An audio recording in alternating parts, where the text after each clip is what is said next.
आप सभी को नमस्कार। मुझे उम्मीद है आप सब अच्छे होंगे, एकदम मस्त होंगे। रेलवे ग्रुप डी 2026 25 चूक गए हैं, 26 नहीं चूकना है। लेकिन रेलवे ग्रुप डी के अंदर फॉर्म भरते समय बहुत सारी सावधानियों को रखना पड़ता है। पढ़ाई तो बाद में होगी, पहले सही तरीके से फॉर्म तो भरो। बुद्धि से काम नहीं लोगे ना भारत के अंदर तो सरकारी नौकरी नहीं मिलेगी, क्योंकि बच्चे ना भेड़ बकरी टाइप है। 1 करोड़ से ज्यादा बच्चे 2025 के अंदर, जानते होंगे 32,000 वैकेंसी आई थी, उसमें 1 करोड़ से ज्यादा बच्चे फॉर्म भरे थे, होना था 32,000 को। तो रेलवे ग्रुप डी के अंदर बहुत सारी चीजें होती है। ये वीडियो मोस्ट इंपोर्टेंट है। आपको फॉर्म भरने से पहले पूरी बात मैं 5 से 7 मिनट में आपके दिमाग में छाप देता हूं। किस जोन से फॉर्म भरना है, किस जोन में सबसे ज्यादा वैकेंसी है, आपको कैसा सर्टिफिकेट चाहिए, क्या चाहिए। 10th बेस पे अलग पोस्ट होते हैं, आईटीआई वालों के लिए अलग पोस्ट होते हैं। मैंने वीडियो बना के डाल दी है कि 10th बेस पे कौन सा पोस्ट आपको भरना है, आईटीआई वाले पे कौन सा पोस्ट भरना है। गलती मत करना, दोनों अलग अलग पोस्ट होते हैं, अलग अलग डिग्री के लिए अलग अलग पोस्ट है। मैंने वीडियो बना के डाल दिया है, आप मेरे यूट्यूब चैनल के प्लेलिस्ट में जाकर देख सकते हैं। अगर आप नहीं देखे हैं तो मोस्ट इंपोर्टेंट है, 5-5 7 मिनट का वीडियो है। यही छोटी छोटी चीजें करेंगे तो सही तरीके से फॉर्म भर लेंगे। ठीक है, तो अब सबसे पहले मैं आपको बता दूं, देखिए रेलवे ग्रुप डी को फॉर्म भरने के लिए आपको सबसे पहले ध्यान से सुन लीजिएगा, 1 मिनट बताता हूं। सर्टिफिकेट का भी बहुत बड़ा लफड़ा होता है। तो जो जनरल वाले हैं उनको कोई सर्टिफिकेट नहीं बनाना है, न डोमिसाइल से सर्टिफिकेट बनाना है, न कोई भी आपको कास्ट सर्टिफिकेट बनाना है। आपको करना क्या है, जो जनरल वाले हैं, आप खाली अपना आधार कार्ड जो है, वो पहचान पत्र जो है वो ठीक करवा लीजिएगा। आधार कार्ड में क्या ठीक करवाना है, 10th सर्टिफिकेट में जो आपका नाम है, 10वीं का जो सर्टिफिकेट होगा उसमें जो आपका नाम है, जो आपका डेट ऑफ बर्थ है, वही आधार कार्ड में होना चाहिए। बस आप ये ठीक करके रखिएगा।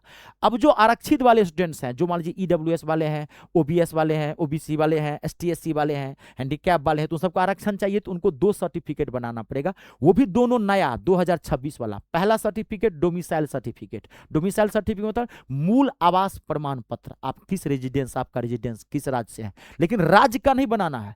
आवास प्रमाण पत्र जो है वो सेंट्रल का बनाइएगा। डोमिसाइल सर्टिफिकेट ऐसे वो राज्य का ही बनता है, उस पर सेंट्रल का मोहर लग जाता है। कास्ट सर्टिफिकेट सेंट्रल का बनाइएगा, ध्यान रहे, राज्य का मत बना लीजिएगा, ताजा वाला केंद्र सरकार का कास्ट सर्टिफिकेट बनाइएगा। ये तो मोस्ट इंपोर्टेंट था। अब इस बार सबसे ज्यादा, आप जानते होंगे रेलवे में टोटल 19 जोन है। पूरा भारत का जो रेलवे है वो 19 जोन में बटा हुआ है, कोलकाता मेट्रो को मिला लेंगे तो ऐसे 18 जोन है। लेकिन रेलवे ग्रुप डी में याद रखिएगा, सब जोन में वैकेंसी नहीं आती है। रेलवे के 12 से 13 ही ऐसे जोन है जिसमें वैकेंसी निकालती है रेलवे ग्रुप डी के अंदर। तो सबसे ज्यादा वैकेंसी कहां आ रही है वो आप देखिए, यहां पे सबसे ज्यादा वैकेंसी है इस बार, 3500 से ज्यादा प्लस वैकेंसी है उत्तरी रेलवे में, नॉर्थ रेलवे में। फिर उसके बाद वेस्ट रेलवे में 3100 से ज्यादा वैकेंसी है। मैं सब बता दूंगा इस जोन में कौन कौन सा आता है। मध्य रेलवे में 1900 से ज्यादा वैकेंसी है, और कोलकाता वाले में रांची, गोरखपुर, चंडीगढ़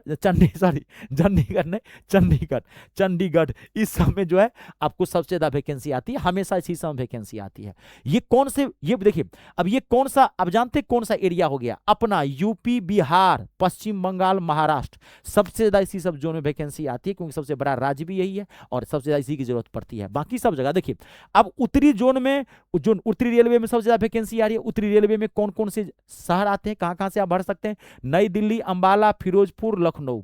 मध्य रेलवे, यही उत्तर मध्य रेलवे का इसी में भी आती है, इलाहाबाद, प्रयागराज यानी कि आगरा, झांसी। ठीक है, ये सारा उत्तरी पूर्व रेलवे का, इस समय सब में सबसे ज्यादा वैकेंसी होती है। गोरखपुर, वाराणसी, ये सारा एक ही है, सबसे ज्यादा इसी समय वैकेंसी होती है, सबसे ज्यादा इसमें वैकेंसी होती है। जितना देख रहे हैं सबका अलग अलग, उत्तर में भी बहुत सारा के जोन हो जाते हैं ना, तो जयपुर, अजमेर, ये सब वैकेंसी आ रही है। अब देखिए क्या होता है, मैं आपको शॉर्ट भी बताता हूं। ये सब मैंने बता दिया। अब जैसे कि क्या कहते हैं, दक्षिण पूर्व रेलवे में बहुत वैकेंसी है इस बार, ठीक है, बता दिया 3000 से प्लस। जैसे कोलकाता वाला समय हो गया, इस समय ज्यादा वैकेंसी आते हैं, इस सब का सबसे ज्यादा रहता है। तो कोलकाता, हुबली, इस सबसे ज्यादा वैकेंसी होती है, इस सब जोन में सबसे ज्यादा। देखिए अब आपको मैं शॉर्ट बताता हूं। ज्यादातर स्टूडेंट गलती क्या करते हैं, वो ये सोचते हैं जहां से ज्यादा वैकेंसी है, जहां से कट ऑफ कम गई है, वहां से हम उस जोन से फॉर्म भरेंगे। अब आप ध्यान से सुनिएगा, ये लगभग भारत के हर एक स्टूडेंट, 99% स्टूडेंट यही सोचता है कि किस जोन में ज्यादा वैकेंसी है, किस जोन में ज्यादा वैकेंसी है और कहां से कट ऑफ कम गई है। तो मैं आपको बता दूं, जिस जोन में इस समय हमेशा यूपी वाले जो जोन हो गए, बंगाल वाले जो जोन हो गए, महाराष्ट्र वाले जो जोन हो गए और बिहार वाले जोन हो गए, इस समय हमेशा ज्यादा वैकेंसी होती है। बिहार में थोड़ी कम, यूपी समय तो पश्चिम बंगाल समय जो बता दिया हूं, इस समय ज्यादा वैकेंसी होती है इस जोन के अंदर। आप कभी भी जोन देख करके मत फॉर्म भरिएगा किस जोन में वैकेंसी है, किसकी लो कट ऑफ जाती है। इससे आपको ज्यादा फर्क नहीं पड़ेगा। आप भरिएगा, क्या बता रहा हूं मैं, आप अपने जोन से फॉर्म भरिएगा, सबसे मोस्ट इंपोर्टेंट है। क्यों? आप हैं यूपी बिहार से, आप अपना जोन मतलब क्या? अगर कोई स्टूडेंट यूपी से है, बिहार से है, पश्चिम बंगाल से है, झारखंड से है, महाराष्ट्र से है, तो आप इसी चारों पांचों में भरिएगा। आप यूपी में भर सकते हैं, बिहार वाले यूपी भर सकते हैं, बिहार वाले झारखंड भर सकते हैं, यूपी वाले झारखंड भर सकते हैं, पश्चिम बंगाल भी भर सकते हैं। लेकिन अगर आप भर देंगे अहमदाबाद, देखेंगे अहमदाबाद की कट ऑफ कम जाती है, सीट ज्यादा है, आप वहां भर देंगे, भैया बहुत दिक्कत होगी। आपको अभी कोई दिक्कत नहीं होगा, दिक्कत कब होगी? जब आपको नौकरी लग जाएगी, वहां पे आपको इतनी परेशानी होगी। अभी तो मान लीजिए आप सोचते हैं दो भी सरकारी नौकरी मिल जाए, कैसे भी नौकरी लग जाए, लेकिन जब 2 साल 4 साल 5 साल चुरा जाएगी, पहले लैंग्वेज प्रॉब्लम होगी, शादीशुदा वाले हो जाएंगे, बाल बच्चेदार वाले हो जाएंगे, वहां पे लैंग्वेज प्रॉब्लम आपको बहुत ज्यादा होती है और आप अलग एक दुनिया में रहेंगे। अब आप खुद भी लॉजिक लगाइए।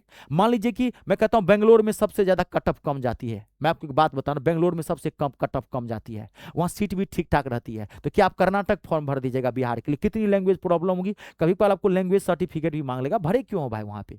और मेरिट लिस्ट में दिक्कत भी करता है कि बिहार का बच्चा बेंगलोर में क्यों फॉर्म भरा है, कर्नाटक, वहां तो आपकी भाषा है ही नहीं, वहां आपको कन्नड़ तो नहीं आती है, आपको इंग्लिश में भी प्रॉब्लम होगी, बहुत दिक्कत होती है। इसलिए मैं हर एक छात्र को यही कहूंगा, देखिए आप पढ़ते हैं ही, 2 4 5% का फर्क होता है कट ऑफ का, तो अगर आप अपने जोन से फॉर्म भरेंगे आपके लिए बेटर रहेगा। आप यूपी बिहार से हैं तो यूपी बिहार झारखंड इस समय आप उस जोन से भरिए, और सबसे ज्यादा वैकेंसी भी तो इसी में है, आप इसी से भरिए ना। आप कट ऑफ क्यों कम देखते हैं? जिसमें सीट कम होती है, जाहिर सी बात है उसकी कट ऑफ कम जाएगी ही जाएगी, क्योंकि वहां बच्चे भरते ही नहीं है। आप इस चक्कर को मत देखिए, थोड़ा फ्यूचर के भी देखिए। तो इस सब जोन में बता दिया हूं सबसे ज्यादा वैकेंसी है, और आप अपने जोन में फॉर्म भरा करें। अब जो साउथ इंडिया के हैं भैया, अपना साउथ इंडिया में भरिए, आप अब कर्नाटक में भरिए, वहां पे आंध्र प्रदेश में भरिए साउथ इंडिया वाले, गुजरात वाले गुजरात वाले में भरिए, चंडीगढ़ वाले हैं चंडीगढ़ में कम सीट रहती है, आप दिल्ली वाले जोन से भर सकते हैं, नॉर्थ ईस्ट में भर सकते हैं चंडीगढ़ वाले, एमपी वाले का अपना सीट रहता है, एमपी वाले अपने में भरिए, राजस्थान वाले का अपना रहता है, राजस्थान वाले अपना भरिए। दूसरे जोन में क्यों भरते हैं? इस सबके नॉर्मलाइजेशन में बहुत फर्क पड़ता है। मैं ये नहीं कहता हूं आपको नौकरी नहीं लगी, नौकरी तो लगी जाएगी, इससे कोई फर्क नहीं पड़ता है, लेकिन नॉर्मलाइजेशन में और जॉब में बहुत प्रॉब्लम होती है। बात को समझ गए? क्योंकि बहुत सारे मेरे स्टूडेंट ग्रुप डी में है, आते हैं जोश जोश में भर दे, नौकरी लगी हुई है, अब है कर्नाटक में, है बिहार का बंदा, अब बताइए फैमिली के साथ वहां रहा, वहां ना लैंग्वेज समझ में आ रहा, ना खान पान समझ में आ रहा, भर दिन इडली डोसा खा रहा है, उसको चाहिए भात दाल, भात दाल आलू चोखा चाहिए, कहाँ मिलेगा वहां पे, खाने में उसको नहीं लग रहा है, भाषा में प्रॉब्लम हो रही, क्या ऐसा काम करना। ठीक है, चलिए, तो फॉर्म भी भर देंगे, है ना, लेकिन फॉर्म भरने से नौकरी तो नहीं लगेगी। तो आप चाहेंगे कि भाई हमको पढ़ाई ईमानदारी से करना है, तो रेलवे ग्रुप डी में सबसे ज्यादा जो प्रॉब्लम करेगा वो है मैथ, और रेलवे ग्रुप डी का मैथ का मैंने एक टारगेट बैच बनाया है, धज्जी उड़ा के पूरा 25 का 25 क्वेश्चन का आप रख देंगे, घबराइए मत, विश्वास कीजिएगा, दुनिया विश्वास में चलती है। मात्र 250 का रेलवे ग्रुप डी का मेरा ये मैथ का टारगेट बैच है, पूरा आर पार में मैथ आपको करके दे रहा हूं, जीरो से उठाया हूं टॉप तक ले गया हूं। आपके मैथ का लेवल कितना भी कमजोर है वो आपकी टेंशन नहीं है, कहते ना पूरा माथा में छाप दूंगा, तभी बोला कोई बहुत बड़ा जमीन जायदाद नहीं दिखा रहा हूं, विश्वास करिएगा, बहुत जगह मैथ पढ़े होंगे, एक बार मुझसे जरूर पढ़ के देखिएगा। ये बैच ज्वाइन कैसे करेंगे? आप गूगल प्ले स्टोर में चले जाइए, वहां से आप ऐप इंस्टॉल कर लीजिए, वहां ऐप का नाम, मेरे ऐप का नाम है me star, math English star, ये मेरा नाम है Ritesh Jha. Google Play Store जाके वहां से ऐप इंस्टॉल कर लीजिएगा, ऐप इंस्टॉल करने के बाद रजिस्ट्रेशन कर दीजिएगा, रजिस्ट्रेशन फ्री ऑफ कॉस्ट है। रजिस्ट्रेशन के बाद ऐप का ऐसा होम पेज आपको दिखेगा, ऐसा खुलेगा, और पहला फोल्डर आपको पेड कोर्स पे दिखाई करेगा, पेड कोर्स पर क्लिक करेंगे, रेलवे वाला फोल्डर दिखेगा, उसमें क्लिक करेंगे, रेलवे ग्रुप डी बैच दिख जाएगा। कोई दिक्कत हो ले लीजिएगा, कोई दिक्कत हो इस नंबर पे भी आप कॉल करके बात कर सकते हैं। आज के लिए इतना ही, आप सबका बहुत बहुत धन्यवाद। वीडियो को लाइक और शेयर जरूर कर दीजिएगा, सबको जानकारी दीजिए। जय जवान, जय किसान, जय हो हिंदुस्तान।